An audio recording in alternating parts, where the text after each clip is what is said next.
आज मैं आपको एक ऐसा स्टैटिक्स बताता हूँ जिसे सुन के आपका दिमाग चौंक जाएगा। इस धरती के ऊपर कितनी आत्माएं हैं? आत्माओं से मेरा मतलब है कि कितने इंसान, जीव जंतु, पक्षी, है ना, मछलियां, ये सब है, कितनी आत्माएं हैं। अगर मैं आपसे कहूं कि इससे कहीं हजार गुना अधिक आत्माएं जो पृथ्वी से बाहर की तरफ है वहां पर है।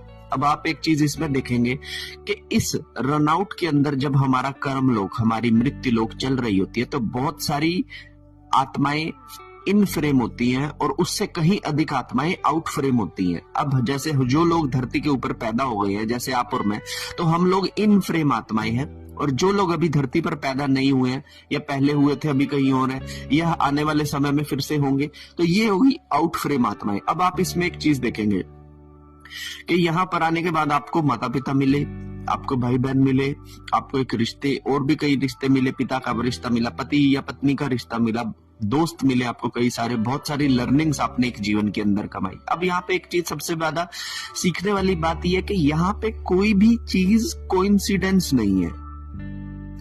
आपके पिता, आपकी माता, आपके भाई बहन, दोस्त, आपके अट्रैक्शन, आपके दुश्मन, आपके सगे संबंधी, कोइंसिडेंस इनमें से कोई भी नहीं है।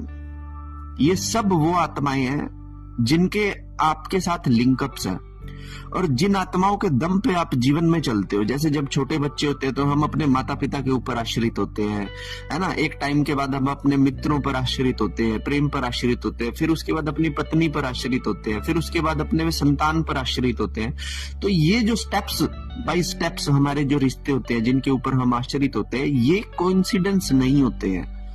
अब यहाँ पे सबसे बेस्ट चीज क्या होती है कि जो व्यक्ति इन रिश्तों को सही से निभाता है वो व्यक्ति इनको ब्रेक डाउन कर लेता है। ब्रेक डाउन का मतलब है कि आने वाले भविष्य में उनको जितनी भी चीजें मिलेंगी इस रिश्ते से संबंधित, उसमें कभी कोई बाधा या प्रॉब्लम नहीं होगी।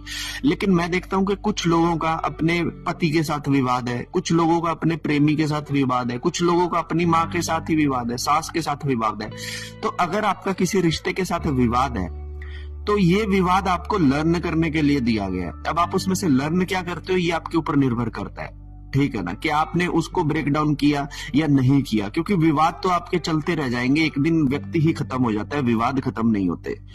तो आपको सीखना चाहिए इन सब चीजों में से कि जो भी आपके साथ घटित हो रहा है ये सब एक लर्निंग फेज है, ठीक है ना। आप सिर्फ एक इन फ्रेम वाली आत्मा है, इसीलिए आपके साथ ये सब हो रहा है। जिस दिन आप आउट फ्रेम हो जाएंगे फिर आपकी जो लर्निंग यहां से गई है वो आपको आगे गति देगी। हर हर महादेव।